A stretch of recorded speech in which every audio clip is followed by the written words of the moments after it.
Hello guys, मेरा नाम है जतिन अग्रवाल। आप जुड़ चुके हैं the bull of Dalal street channel के साथ। मेड प्लस के स्टॉक एनालिसिस वीडियो में आप लोगों का बहुत बहुत स्वागत है। हमेशा की तरह सबसे पहले हम यहाँ पे बिजनेस समझेंगे, फिर स्क्रीनर पे चलेंगे, फाइनेंशियल्स देखेंगे, उसके बाद ट्रेडिंग व्यू पे चलेंगे, टेक्निकल्स देखेंगे। अगेन ट्रेडिंग व्यू की प्रोफाइल का लिंक डिस्क्रिप्शन में अगर आप मुझे यहाँ फॉलो करना चाहते हैं। और हमेशा की तरह सिल्वर मेंबर्स के लिए एक्स्ट्रा कंटेंट जाएगा। अब इस केस में जो एक्स्ट्रा कंटेंट है मैं पहले उसका थोड़ा डिस्कशन करना चाहूँगा ताकि आपको पता रहे कि इसमें क्या जा रहा है या ये स्टॉक पे मैंने स्टडी क्यों स्टार्ट करी थी, और उसके बाद हम मेड प्लस पे आगे बढ़ेंगे। तो ई फार्मेसी स्पेस मुझे बहुत ज़्यादा इंटरेस्टिंग लग रही थी बिकॉज कहीं ना कहीं बहुत ही एक अपकमिंग सा सेक्टर है। तो मैंने कहा कि चलो मेड प्लस हमारी लिस्टेड है तो इसको स्टडी करते हैं। एंड देन हमारे पास एक सिमिलर काइंड ऑफ बिजनेस पहले से लिस्टेड है जिसका नाम है सस्ता सुंदर वेंचर्स। तो अब उस बिजनेस का जो एनालिसिस है वो मैं इनडेप्थ नहीं करने वाला यहाँ पे चैनल पे, क्योंकि मेरे को भी नहीं लग रहा कि करना चाहिए जब तक फार्मीजी लिस्ट नहीं हो जाता। एक बार जब फार्मीजी की लिस्टिंग हो जाएगी मे बी तब हम देखेंगे। तो मैं क्या करूँगा, मेड प्लस को और सस्ता सुंदर को जो एक्स्ट्रा कंटेंट है ना मेरा सस्ता सुंदर का, क्योंकि मैं प्रॉपर रिसर्च करके अभी आप लोगों के लिए वीडियो नहीं ला रहा, वो सिल्वर मेंबर्स के लिए जारी है। तो इस बार का जो एक्स्ट्रा कंटेंट है उसके अंदर हम उसको डिस्कस करने वाले हैं, सस्ता सुंदर वेंचर्स को। एंड उसके अंदर आप क्या कर सकते हैं तो उसका टेक्निकल चार्ट भी देखेंगे। यहाँ पे हम डिस्कशन रखेंगे मेड प्लस के ऊपर ही। जैसे ही फार्मीजी लिस्ट होएगा तो मेरी पूरी कोशिश रहेगी कि उसका स्टॉक एनालिसिस प्रॉपर आप सबके लिए आए। तो अगर आप सिल्वर मेंबर हैं तो फिर आप वहाँ पे एक्स्ट्रा कंटेंट देख सकते हैं जो कि आपको अलग वे से गाइड करने वाला है इस बार। हमेशा मैं थोड़ा लिमिट करता हूँ वहाँ पे कि इन्वेस्टमेंट थीसिस तक ही डिस्कस करते हैं और किस तरीके से प्ले करना चाहिए। बट इस बार क्योंकि मेरे पर रॉ रिसर्च बच रही है मेरी दूसरी कंपनी की, और जैसा मेरा आपसे प्रॉमिस है कि रॉ रिसर्च वहीं जाएगी तो वो भी वहाँ पे आएगी। अब ये ई फार्मेसी की स्पेस बहुत ज़्यादा मुझे इंटरेस्टिंग लग रही थी तो मैंने कहा चलो कंपनीज को स्टडी करते हैं। कंपनी स्टडी करते करते समझ आता है कि एक्चुअली कंपनी कर क्या रही है, ये बाकी कंपनी से कैसे अलग है। तो इसीलिए इस वीडियो के अंदर मैं आपको समझाऊंगा कि कंपनी पर्टिकुलरली करती क्या है एंड मे बी फार्मीजी क्यों इससे थोड़ी अलग है। तो फार्मीजी का जब आएगा प्रॉपर एक वीडियो आप लोगों के लिए तब तो हम इन डेप्थ जाएंगे, बट एक बेसिक जो डिस्टिंक्शन है वो मैं इस वीडियो के अंदर आपको बताने वाला हूँ। फिर भी अपार्ट फ्रॉम दिस मैं यही कहना चाहूँगा कि काफ़ी सिंपल टू अंडरस्टैंड बिजनेस है, कॉम्प्लिकेटेड नहीं है, इसलिए वीडियो कंपेरेटिवली हो सकता है आपको बाकी मेरे स्टॉक एनालिसिस वीडियो से लगे कि थोड़ी छोटी है, क्योंकि बिजनेस ही आसान है समझना। ऐसा नहीं है कि मेरे को आपको बहुत इन डेप्थ जाके एक एक चीज़ समझानी पड़ रही है। Business is very easy to understand and I think अब हमें स्टॉक एनालिसिस को स्टार्ट करना चाहिए।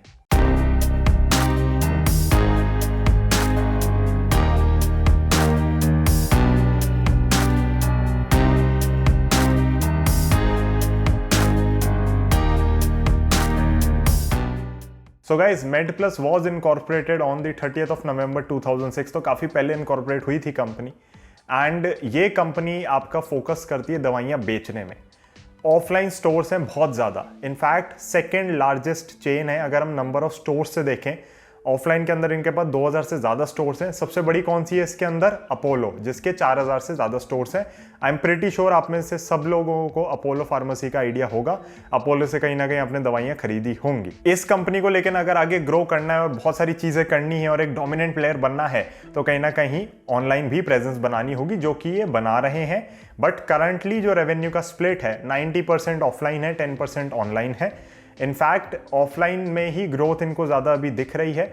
ऑनलाइन में आप देखेंगे इस कंपनी को, चाहे आप फार्मीजी की जो भी कमेंट्री आ रही है उसको सुनेंगे तो आपको एक ही चीज़ पता चलती है कि ऑनलाइन में अभी जो आपकी मेडिसिन आती है ना वो क्रॉनिक डिजीज़ की लोग ज़्यादा ऑर्डर करते हैं। मान लीजिए किसी को डायबिटीज़ है या उसकी कोई मेडिसिन खा रहे हैं वो, राइट। तो होगा क्या कि उनको पता है कि मेरे को ये मेडिसिन अब काफ़ी सालों तक खानी है, लाइफ लॉन्ग खानी है। मे बी अगर कोई और सोल्यूशन निकल आया आयुर्वेद वगैरह में तो अलग चीज़ है, बट आप यही मान के चलते हैं कि इन बीमारियों का कोई सोल्यूशन नहीं है एंड आप दवाइयाँ खा रहे हैं वो। तो जब तक आप दवाइयाँ खा रहे हैं तब तक आपको पता है कि मेरे को यही सेम दवाई इतने क्वांटिटी में खानी है और इतनी मुझे चाहिए होंगी। तो अब ऐसी मेडिसिन्स ऑनलाइन मंगाने की प्रेफरेंस रखते हैं, क्योंकि उसमें मान लो थोड़ा डिलीवरी में डिले हो गया, ये हो गया, वो हो गया, तो भी कोई दिक्कत नहीं आती। बट लेट से आपको इमीडिएट मेडिसिन चाहिए तो वहाँ पे हमने देखा है कि ऑफलाइन सेल्स ही आपकी आगे आती हैं, ऑनलाइन सेल्स उतना अच्छा नहीं करती। बट मेड प्लस का बहुत ज़्यादा फोकस है कि हम क्लस्टर बेस्ड अप्रोच से एक्सपेंशन करें स्टोर्स का और बहुत सारे स्टोर्स खोलें। जिस भी सिटी में हम हैं वहाँ पे काफ़ी डोमिनेंट तरीके से स्टोर्स खोलें तो होगा क्या कि हम बहुत अच्छे से कैप्चर कर सकेंगे मार्केट को। और ऑनलाइन भी अगर कोई हमसे ऑर्डर करता है तो विद इन 2 आवर्स हम उसको दवाइयाँ दे पाएंगे। तो ये कहीं ना कहीं बड़ा पॉजिटिव हो जाता है। बट वही बात है, अगर आपको पता चलता है कि अरे मेरे को खांसी हो रही है, तो मैं क्या करता हूँ, मैं अपने लोकल केमिस्ट को कॉल करता हूँ कि अरे यार दवाई निकाल के रख लो, 2 मिनट का रास्ता है मेरे घर से। मोस्टली आप क्या देखोगे, केमिस्ट 5 से 10 मिनट दूर ही होते हैं। मेरे केस में मार्केट बहुत पास है, तो हार्डली 5 मिनट्स मैक्सिमम लगते हैं पहुँचने में वहाँ पे। और वहाँ पे आप पहुँचो, दवाई लो अपनी, और पहली डोज लेनी है तो वहीं दुकान पे खड़े खड़े ले लो। तो ये वाली बात है। एंड आपके जो लोकल केमिस्ट है ना, वो डिलीवर भी कर देते हैं घर पे दवाइयाँ। तो ऐसा नहीं है कि वो ऐसा मना करते हो कि नहीं नहीं हम तो घर पे नहीं भेजेंगे। अगर आपको है कि मेरे को यार आराम से भेज दियो, तो शाम तक तो दवाई आ ही जाती है बहुत केसेस में। तो कहीं ना कहीं कंपटीशन इन्हें बहुत स्टिफ मिलने वाला है बाकी केमिस्ट स्टोर से, जिसको ये कह तो सकते हैं कि अनऑर्गेनाइज्ड फार्मेसीज हैं और ऑर्गेनाइज्ड की ओर शिफ्ट होगा। बट कंपटीशन तो आपको मिलेगा, क्योंकि डिस्काउंट सब देते हैं और सबकी प्रेफरेंसेस बन जाती हैं। अब मैं जिनसे दवाइयाँ लेता हूँ, मैं उन्हीं से दवाइयाँ लेता हूँ। अगर वहाँ पे नहीं मिलती तो भी मैं उन्हीं को बोलता हूँ यार किसी से देख ले, अगर मिल जाए तो फिर खरीद लो अपना वहीं पे। और अगर कहीं नहीं मिल रही आसपास भी और वो बहुत अर्जेंट है मेडिसिन, तब भी नॉर्मली ये होता है कि दवाई का सब्स्टिट्यूट पूछ लेते हो, आप किसी और स्टोर पे नहीं जाने भागते। तो ये कहीं ना कहीं आपको समझना पड़ेगा। अब जैसे डायग्नोस्टिक लैब्स होती है ना, तो कभी कभी डॉक्टर कह देते हैं कि इस पर्टिकुलर डायग्नोस्टिक लैब से करवाना, या इसके टेस्ट रिजल्ट ज़्यादा एक्यूरेट होते हैं। बट जब आप दवाइयाँ खरीद रहे होते हो ना, तो कोई भी डॉक्टर नहीं कहता कि इस पर्टिकुलर स्टोर से ही दवाई खरीदना जी, दूसरे से मत खरीद लेना। तो ये कहीं ना कहीं एक फैक्टर हो जाता है कि आपका यहाँ पे कंपटीशन जो होगा वो सारा सस्टेन करेगा। मुझे नहीं लगता यहाँ पे कोई भी ऐसा होगा प्लेयर जो बहुत अलग से आगे निकल के आ सकता है। चाहे मेडप्लस कितने भी स्टोर्स खोल ले, आज अपोलो के खूब स्टोर्स खुले हुए हैं। मैं आज तक अपोलो पे कभी भी पहले इसलिए नहीं गया क्योंकि अपोलो की ब्रांडिंग है। पहली चीज़, अपोलो वाला डिस्काउंट कम करता है। आपका जो नॉर्मल एक केमिस्ट होगा वो 10 से 15 से 20% दे देगा, और इन चीज़ों में मार्जिन भर के होता है। तो अगर कभी बल्क में मेडिसिन लेते हो तो आपको एक्स्ट्रा डिस्काउंट भी कर देता है। तो मेडप्लस अपनी जगह से तो डिस्काउंट्स दे रहा है, कह रहे हैं कि 20% तक के हम डिस्काउंट देते हैं, और वो भी मैं आपको समझाऊंगा कि किस प्राइस ब्रैकेट में कितने हैं। बट द थिंग इज कि यहाँ पे मुझे वो मोट नहीं दिख रहा बिजनेस के अंदर, जो हमें नॉर्मली दिखता है ना कि ऐसा क्या है कि कोई और दुकान नहीं लगा सकता, कोई भी लगा सकता है। आप लाइसेंसेस लें और आप अपनी यहाँ पे केमिस्ट शॉप खोल सकते हैं, और केमिस्ट शॉप जो खुल जाती है, एक बार नाम बन जाता है तो चलती रहती है। मैं ये ज़रूर मान सकता हूँ कि आप जिस तरीके से एक्सपैंड कर रहे हैं, तो चांसेस हैं कि आप मार्केट शेयर गेन करेंगे एंड बिजनेस आपका आएगा, उसमें कोई भी दिक्कत नहीं है। बिजनेस ग्रो करेगा ही करेगा। बट यहाँ पे मेरे को वो मोट नहीं दिख रहा जो हम बिजनेसेस के अंदर देखते हैं। अब क्योंकि हमने डिस्काउंट्स की बात करी, तो पहले मैं आपको समझा दूं, अगर एवरेज ऑर्डर वैल्यू इनका 200 रुपए से नीचे का है ना, तो ये डिस्काउंट नहीं देते। अगर एवरेज ऑर्डर वैल्यू 200 से 1000 रुपए का है, तो फार्मा के बिजनेस का जो इनका डिवीजन है उसमें आप मान सकते हैं कि 10% तक का डिस्काउंट मिल जाता है। और कुछ जो FMCG के गुड्स वगैरह भी बेचते हैं उसमें भी 10% तक का दे देते हैं। लेकिन अगर आपका ऑर्डर वैल्यू 1000 से ऊपर का है, तो हमने देखा फार्मास्यूटिकल में ये अप टू 20% डिस्काउंट आपको दे देते हैं। FMCG में वो 10% तक ही रहता है। तो कहीं ना कहीं मेडप्लस जैसी कंपनी ग्रो बहुत अच्छे से कर सकती है, स्टोर्स अपने खोल सकती है, बट वो मोट क्या है जो इसको प्रोटेक्ट करेगा बिजनेस को, वो मुझे नहीं मिला है अब तक। But again, to counter my own argument, MedPlus क्या कर रही है, प्राइवेट लेबल के अंदर जा रही है, खुद से चीजें मैन्युफैक्चर कर रही है, तो वो सारी चीजें भी हम समझेंगे। अगर वो चीजें ग्रो हो जाती हैं तो कहीं ना कहीं हमें दिखेगा कि मे बी इनके वहां पे मार्जिन हायर रहेंगे। बट मुझे नहीं लगता कि वो स्केल पे ग्रो कर पाएंगे, because they are not a pharma company, they are not a specialised company जो पर्टिकुलर चीज़ें मैन्युफैक्चर कर रहे हो। जैसे हमने यहाँ पे पॉलीमेड की बात करी थी काफ़ी टाइम पहले, मुझे ध्यान नहीं स्टॉक एनालिसिस था, चार्ट एनालिसिस था, क्या था, बट हमने मेरे ख्याल से पॉलीमेड की बात करी हुई है इस चैनल पर।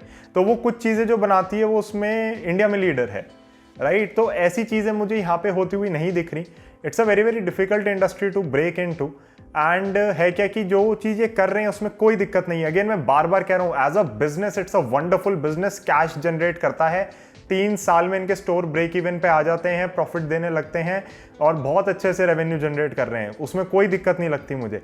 बट मुझे दिक्कत जो लगती है, जब हम एज इन्वेस्टर्स ढूंढते हैं किसी बिजनेस को, तो हम वो मोट ढूंढ रहे होते हैं ताकि वो बिजनेस प्रोटेक्टेड रहे और मार्केट उसको वो एक्स्ट्रा प्रीमियम दे सके।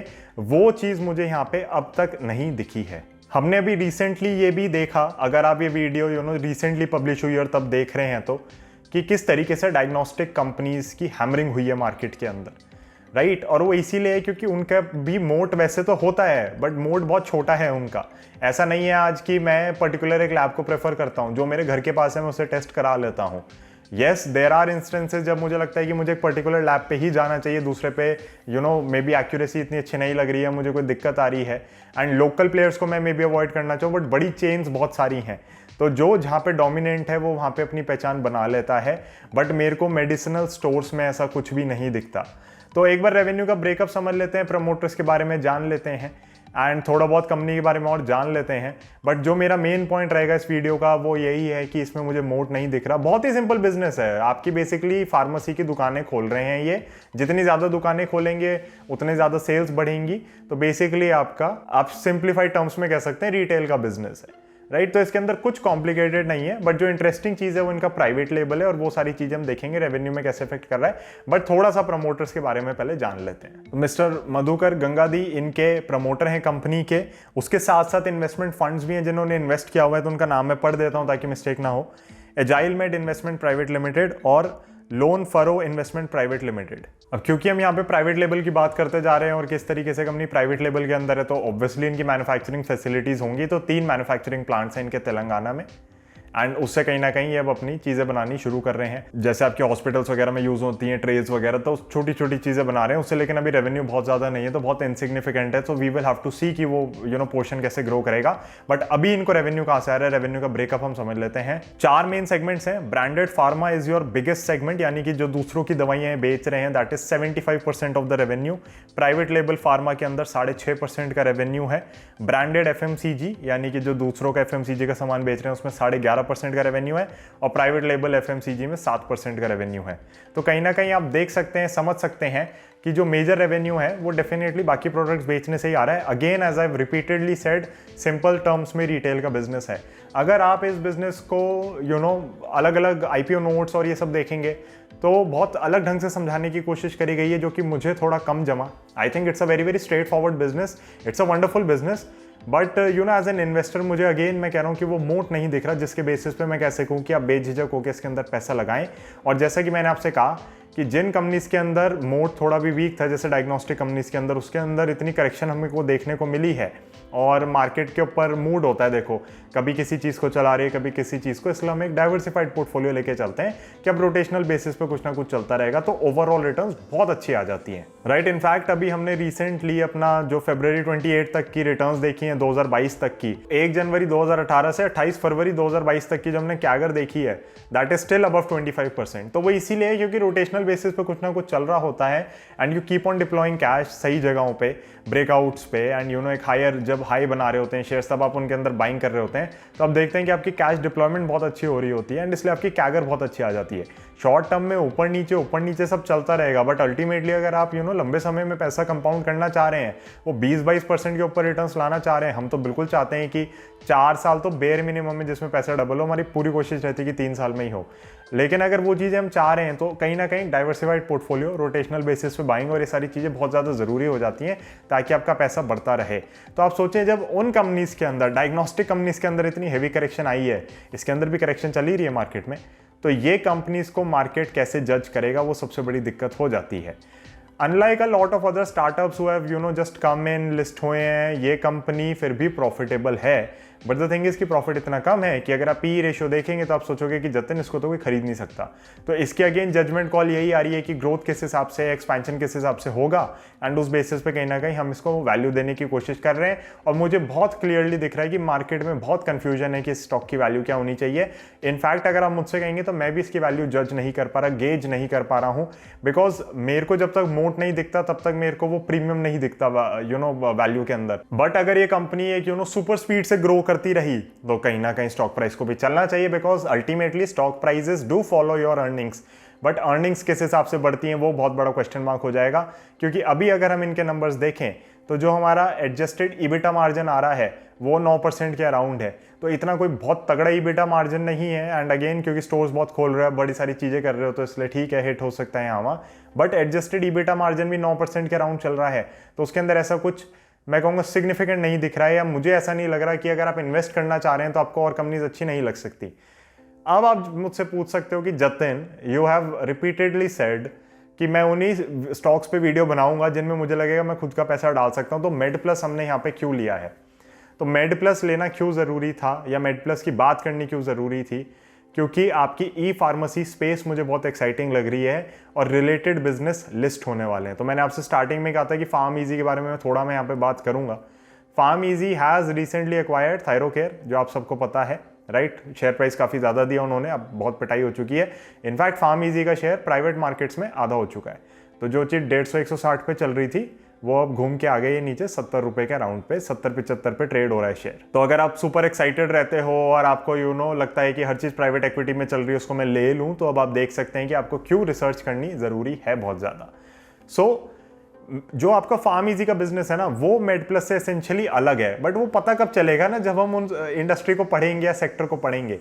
तो जब मैंने इसको पढ़ा, मेरे को बिजनेस ये मेडप्लस का बिल्कुल बुरा नहीं लगा, मैं रिपीटेडली कह रहा हूँ, बट एज एन इन्वेस्टर मुझे नहीं समझ आ रहा कि वो मोड क्या है, तो फिर मैं नहीं जाना चाह रहा। बट हुआ क्या है ना, क्योंकि अब ये इंडस्ट्री में पढ़ रहा हूँ, मुझे पता है मेडप्लस करता क्या है। अगर मुझे कभी टेक्निकल लेवल्स पे अच्छा मिलेगा तो मुझे पता है कि भैया आराम से बाय करो, कंपनी बहुत ही सही है, अपने में बिजनेस अच्छा है, कैश जनरेट करेगी, सब कुछ है, कोई दिक्कत की बात नहीं लग रही।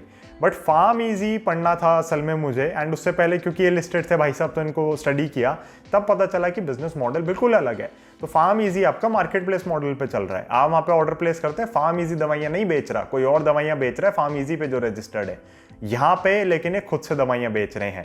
तो यहाँ पे इन्होंने लाइसेंसेस वगैरह सारे ले रखे हैं जो रिक्वायर्ड है। फार्म इजी कहता है कि भैया मैं तो खुद से केमिस्ट नहीं हूँ, तो मेरे को कौन सा लाइसेंस लेना है, बट उसके ऊपर अब चल रहा है कि भैया आपको कुछ ना कुछ तो लेना पड़ेगा, या फिर यहाँ पे कुछ लॉ आना पड़ेगा, कुछ रूल्स एंड रेगुलेशंस आनी पड़ेंगी, वो सारी चीज़ें हमें देखनी पड़ेंगी। तो जब फार्म इजी लिस्ट होने वाला होगा, तब मैं आप लोगों से 100% कहूँगा कि एक बार मेडप्लस की वीडियो जाके देखें और समझें कि मेडप्लस क्या कर रहा है, फार्म इजी क्या कर रहा है, दोनों कैसे अलग हैं।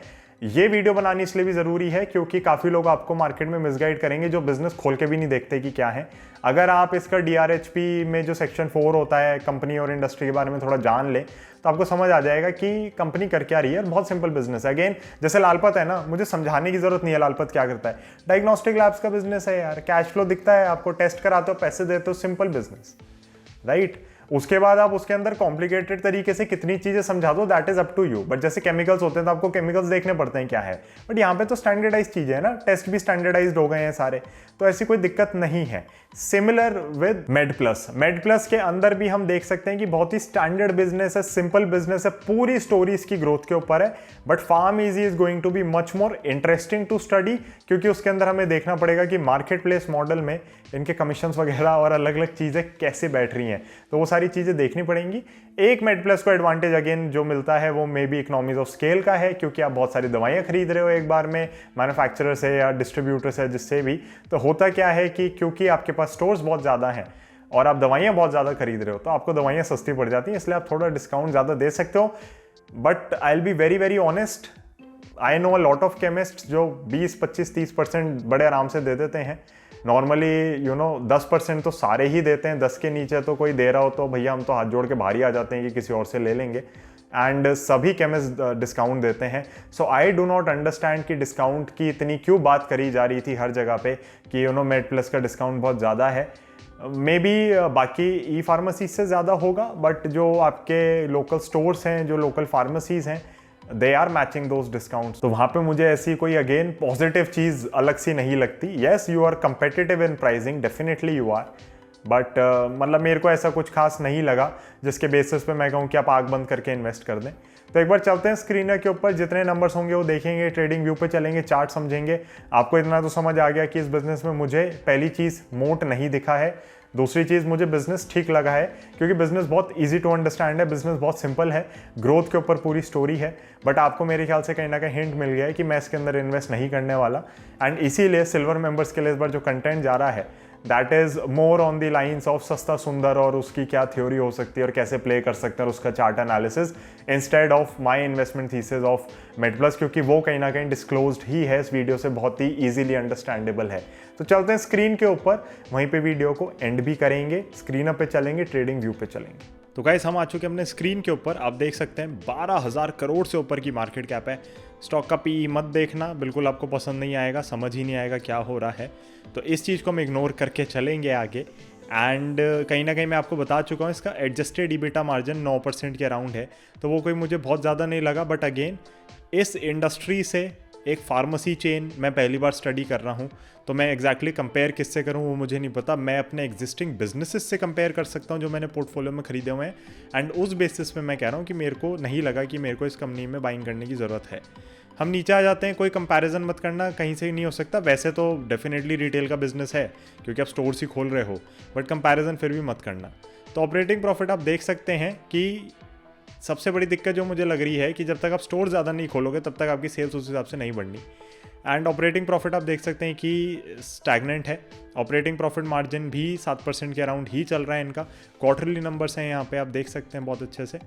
एंड कहीं ना कहीं आप EPS वगैरह चेक कर सकते हैं, ये नंबर आप इग्नोर करके चलें, यहाँ के नंबर देखें। EPS ऐसा कुछ खास नहीं है, प्रॉफिटेबल है, लेकिन कंपनी ऐसा नहीं कि लॉसेस डिक्लेयर कर रही है, which I would say is a positive thing. तो अब ये डेफिनेटली इन्होंने जो DRHP वगैरह फाइल किया होगा वहाँ से स्क्रीनर डेटा पुल कर रहा है। बट अब हम देखते हैं सिर्फ ये पिछले 2 साल, क्योंकि अभी अभी रिसेंटली ही हमें देखना है कि भैया अल्टीमेटली क्या चल रहा है। एंड आप देख सकते हैं ऑपरेटिंग प्रॉफिट पे ही मैं ध्यान रखना चाहूँगा कि ऑपरेटिंग प्रॉफिट जैसे जैसे आप स्टोर्स खोल रहे हैं तो आपको सालाना बढ़ता हुआ यहाँ पे दिख रहा है। बट ऑपरेटिंग प्रॉफिट मार्जिन अभी 7 पे हैं। लेट अस सी कि हाउ दे ग्रो एंड किस हिसाब से ये डोमिनेट कर पाते हैं या थोड़े डोमिनेंट बन पाते हैं अपनी इंडस्ट्री के अंदर। तो ऐसा कुछ फाइनेंशियल्स में एक्साइटमेंट वाला नहीं है। इनफैक्ट आप देख सकते हैं कि प्रमोटर होल्डिंग में प्लेजिंग भी हो रखी है। तो मैंने आपको 3 प्रमोटर्स के नाम बताए थे, हो सकता है उनमें से किसी ने यहाँ पे प्लेजिंग भी कर रखी हो। अगेन मैं आपको बहुत ही अपफ्रंट कह रहा हूँ कि ये कंपनी बाकी कंपनीज को समझने में बहुत हेल्प करेगी हमें, एंड इसलिए मुझे लगता है कि कहीं ना कहीं इस कंपनी को समझना बहुत ज़्यादा ज़रूरी था। और खैर इसके वजह से मुझे पार्शियल रिसर्च में कहीं ना कहीं सस्ता सुंदर मिली है, जिसका कंटेंट हम सिल्वर मेंबर्स के लिए डाल ही रहे हैं। तो अब हम आ जाते हैं ट्रेडिंग व्यू पे। एंड आप देख सकते हैं मैंने यहाँ पे आर्ली चार्ट लगाया हुआ है, क्योंकि अगर दिन का लगाऊंगा तो वैसे ही कुछ नहीं दिखेगा। इसके अंदर अगर आप में से कोई फंसा हुआ है या किसी ने बाइंग कर रखी है तो मैं आपको लेवल्स बता देता हूँ। आपका बिल्कुल ये जो क्रूशियल सा लेवल है ना, ये भी वहीं पे खड़ा हुआ है। आप देख सकते हैं कि यहाँ पे कहीं ना कहीं स्कैंडल ने बॉटम मारा था, एंड मैं इसको यहीं से ज्वाइन कर देता हूँ। मैं और कुछ नहीं कर रहा इसके अंदर।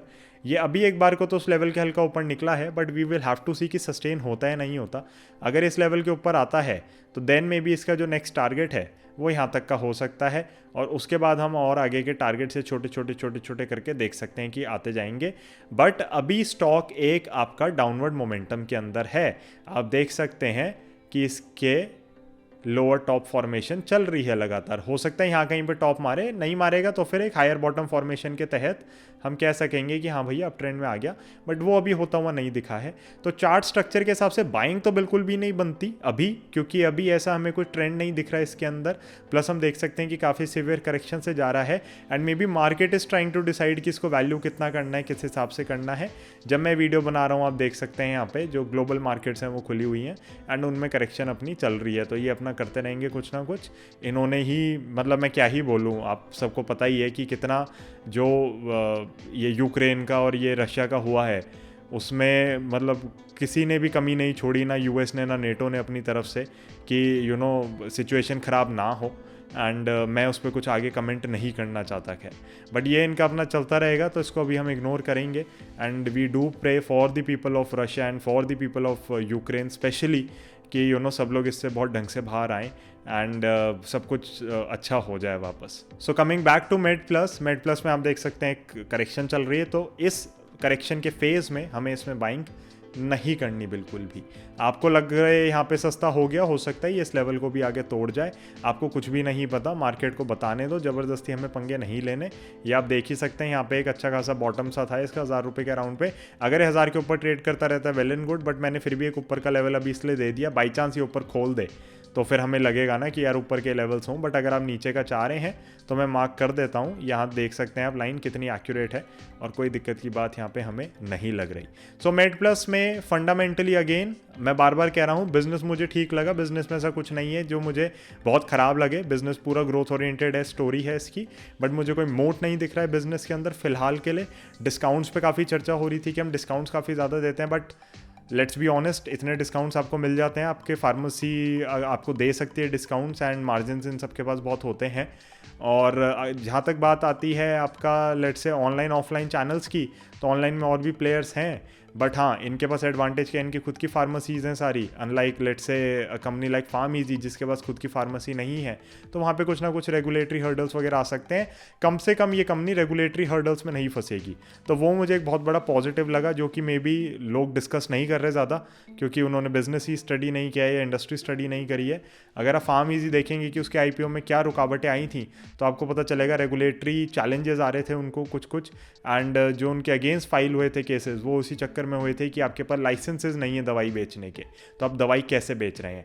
वो सारी दिक्कतें मेडप्लस को नहीं आएंगी, एंड कहीं ना कहीं वो मुझे एक बहुत ही पॉजिटिव चीज़ लगती है इस कंपनी के लिए, बिकॉज फ्यूचर में हमें नहीं पता कंपनी अपने आप को कैसे डायरेक्शन चेंज करे, क्या करे, किस हिसाब से करे, एंड लेट अस सी, जो भी होता है जैसा भी होता है उस बेसिस पे अगर हमें कभी भी लगता है कि मेडप्लस के अंदर एक बाइंग का मौका बनेगा, तो फिर वो आप लोगों को इन्फॉर्म किया जाएगा। अभी के लिए बिजनेस बहुत अच्छा है, वॉच लिस्ट में रखो, टेक्निकल्स पे सपोर्ट आने दो, बॉटम बनने दो, बेझिझक होके बाय करो, ट्रेड्स के लिए, शॉर्ट टर्म इन्वेस्टिंग के लिए कोई दिक्कत नहीं है, कैश जनरेट करता हुआ बिजनेस है।